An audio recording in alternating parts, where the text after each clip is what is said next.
if you're complaining about PvP not being profitable while simultaneously having anywhere north of 15 million rubles in your inventory, you don't really have a problem. Newsy news.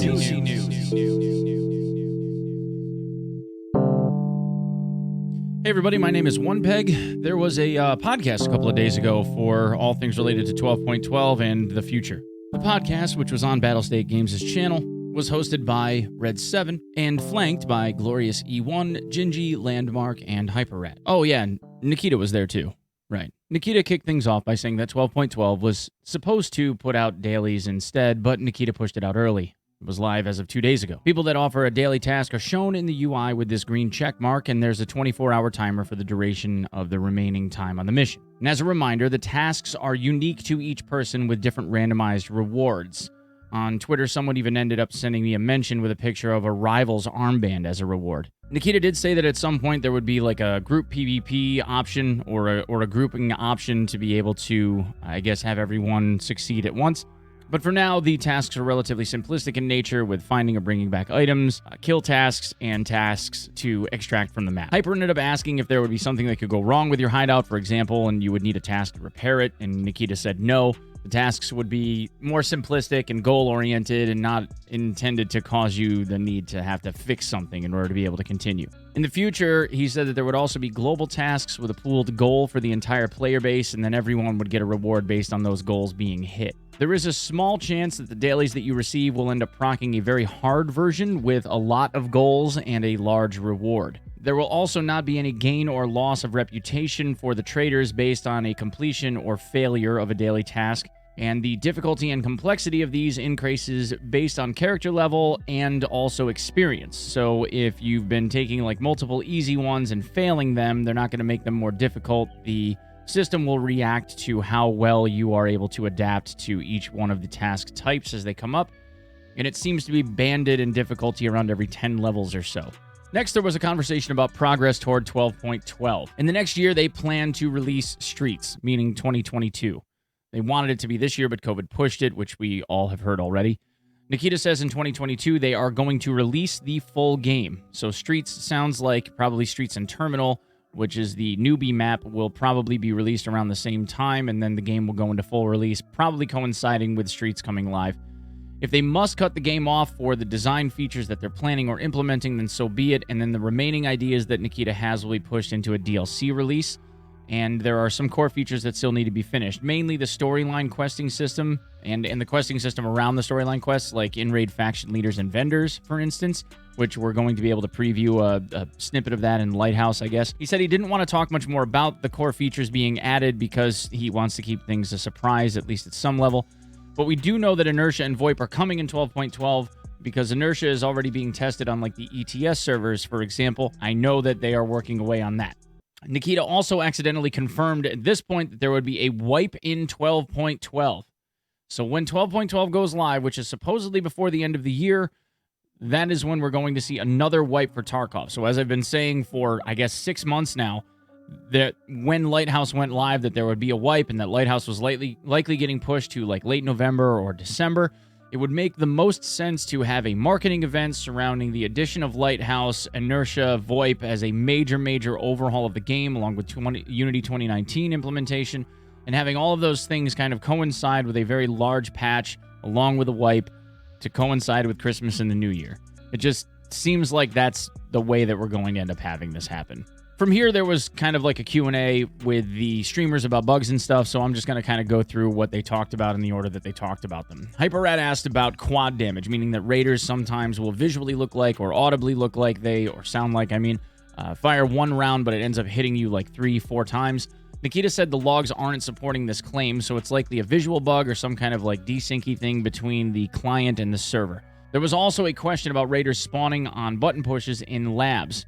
And this was a bug that was confirmed and should have been fixed with the patch that just happened that gave us the daily quests. So you guys in the comments can let me know if that's true. I don't play labs, so I wouldn't know either way. Obtaining Sturman's jacket will not be possible because the jacket model and how it would end up clipping awkwardly with gear. However, Nikita said you might be able to earn his pants at some point. Also, they will not be reducing the 100 killer kills task for a lesser kill count because Nikita said everybody needs to have long-term goals, and he likes that the difficulty has been increased on this. And I agree, it should be something that takes somebody a while. And now for weapons. There are additional malfunction chances coming in the game. However, Nikita conceded that a weapon malfunction will not occur aside from overheating, which is not in the game yet, as long as the weapon is above 95 durability. Malfunctions for these weapons are based on real life, but with some simplifications. Most of all, he said it's based on the experiences of the devs themselves, along with gun experts that they have been working with and are working with currently. Then there was a question about arena mode and what it was going to entail. Glorious asked about competitive teams, leaderboards, making money, gear, etc. For those of you that are unaware, arena mode is going to be a standalone Tarkov kind of spin-off-ish thing, kind of like a side-saddled DLC, if you will, that's going to allow people to be able to fight each other on smaller arena-style maps.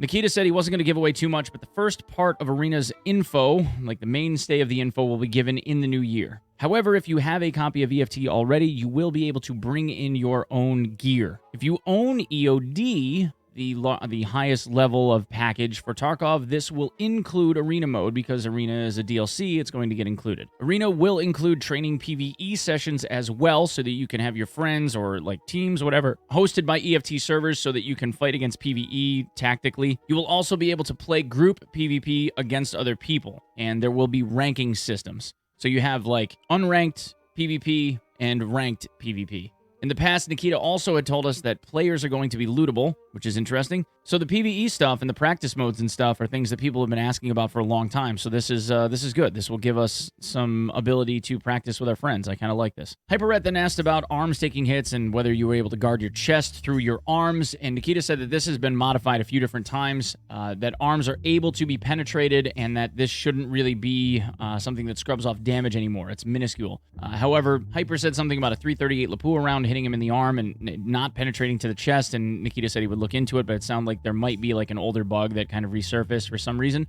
Then there was a question about having a kill cam and whether or not we'd be able to have a kill cam in game, and Nikita said that they would be definitely adding that for Arena because it will coincide with some overhauling they're doing with like the networking infrastructure and animation systems, and it will potentially also be ported into EFT as a mainstay standalone game because once Arena mode is in, it will give EFT the functionality to be able to have that. However, it seems like they want to make everything canon, so Nikita said that you would need like a helmet camera that you'd have to attach to your helmet in order to be able to make that work. To go along with this, Nikita also mentioned that there might possibly be like a heat map that you would be able to obtain via like an in-game trader at some point in the future, maybe. Then Hyper ended up asking about loot buffs for the blue keycard room, and others asked about ultra medical storage, and Nikita said that he would look into it. However, regarding loot and locked rooms that feel dead, points of interest, meaning the hot spots of high-quality loot that people would gravitate toward because the community got used to certain places where certain types of loot would spawn, those places still exist on the map, and the loot on these maps in total is better overall, but the points of interest have shifted. There was then a question about hackers, and this was maybe like a more difficult question to ask for Red. And then it was kind of parroted a little bit by Landmark, who asked a coinciding question. But the idea basically was around hackers saying in videos that they produce and place on YouTube and other places that the game could be doing more, the devs could be doing more to combat the hackers, but they're making it too easy for them to cheat. And Red wanted to know what Nikita thought about that, and I have this clip for you guys. I just want you to take a second and look at Nikita as he answers this, because you can see very clearly on his face that this bothers him. That's a bullshit, totally bullshit, that somebody thinks that we are not doing. You don't understand exactly how I'm being bothered, not about this question, about the whole situation. And I'm being bothered not only about the situation itself, because right now it's pretty good, actually.